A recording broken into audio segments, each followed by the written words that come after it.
Assalamualaikum warahmatullahi wabarakatuh. Alhamdulillah, alhamdulillahil bari'ir ruh, al-muqaddiri lil isra'il bil qistil ma'ruf. Wassalatu wassalamu ala nabiyil mamsuh wa ala alihi wa sahbihi ahli sidqi wal wufur. Amma ba'd. Hadratal muhtaramin, para alim, para ulama, dan para kiai yang saya takdim, serta pada seluruh dewan juri dan dewan hakim yang saya hormati. Tak ketinggalan kepada seluruh calon dai yang saya semangati dan kepada seluruh calon daiyah yang saya cintai. Yang pertama, dari beribu-ribu kata, hanya satu yang bersenja, tiada tara dan tiada daya, yang terpuja semajang masa, yakni Allah Azza wa Jalla. Yang kedua, salawat ma'assalam semoga tercurahkan kepada Habib tertinggi, doktornya doktor, presidennya presiden, jenderalnya jenderal, yang bernama Muhammad sallallahu alaihi wasallam. Biqaulina Allahumma sholli ala Muhammad. Semoga kita mendapatkan syafaatul ummah. Amin amin ya rabbal alamin. Para hadirin wal hadirat yang dirahmati Allah, di zaman ini, di era ini, setiap hari kita tidak pernah lepas dari yang namanya aktivitas ekonomi. Mulai dari membeli sarapan di pagi hari, mentransfer uang menggunakan aplikasi digital, hingga mengelola pendapatan bulanan. Namun sayangnya para hadirin, seringkali kita terjebak oleh pikiran, oleh pola pikir bahwa ekonomi ini hanya urusan untung dan rugi secara andal. Padahal sebagai kaum muslim, aktivitas ekonomi atau muamalah ini adalah bagian dari ibadah yang dimana ibadahnya ini mempunyai aturan mainnya sendiri.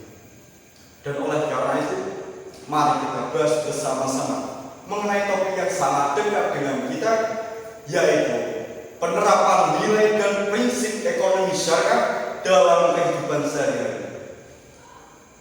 Allah Subhanahu wa Ta'ala telah menegaskan prinsip dasar tentang bertransaksi ini dalam Al-Quran surat An-Nisa ayat 29.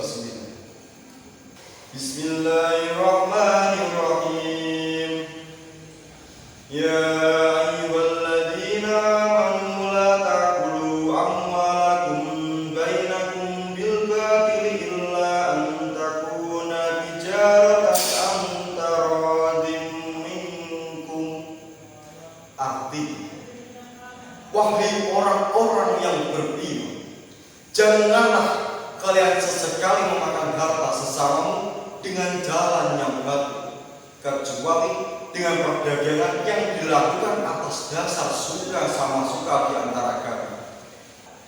Hadirin yang saya hormati, bagaimana para ulama menanggapi dalam hal ini?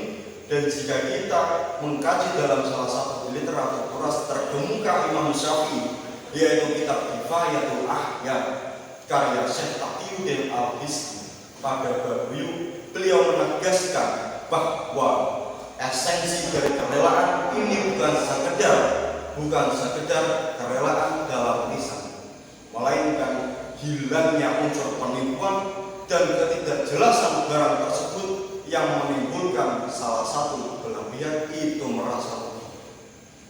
Dan beliau juga menuliskan kaidah penting, yaitu kullu ma'ada ila nizai wal khusuman fahuwa fasidun.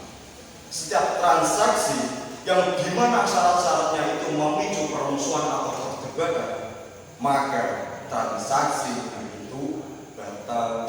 Pesan dari kitab ini sangat menolong dalam kehidupan modern kita. Sudah berapa banyak dari kita yang bertransaksi namun menyembunyikan barang yang cacat. Sudah berapa banyak bisnis online yang menampilkan foto-foto barang yang menawan, namun saat barangnya tiba, kualitasnya jauh berbeda. Dan disinilah nilai ekonomi Islam hadir sebagai solusi. Ketika kita jujur, maka transaksi kita akan mendatangkan berkah. Sedangkan sebaliknya, ketika kita berbohong atau menipu, maka kita sedang merusak keberkahan rezeki kita sendiri. Nah, sekarang apakah menerapkan prinsip ekonomi syariah itu harus menunggu kita menjadi seorang yang kaya? Tidak. Menerapkan prinsip ekonomi syariah ini tidak harus menunggu kita kaya.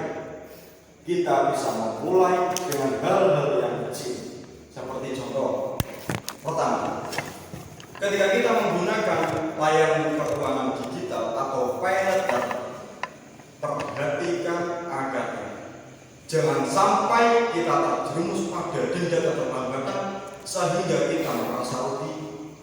Yang kedua, ekonomi syariah atau ekonomi Islam ini melarang keras akan adanya israf atau berlebih-lebihan dan melarang keras akan adanya tabdir, yaitu menghambur-hamburkan harta dengan hal yang sia-sia.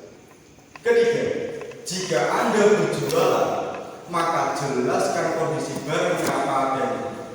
Jika ada cacat sedikit saja, jelaskan kepada calon pembeli, karena dengan kerelaan kedua belah pihak inilah yang mencairkan keberkahan dari langit. Barakallahu li wa lakum. Wassalam.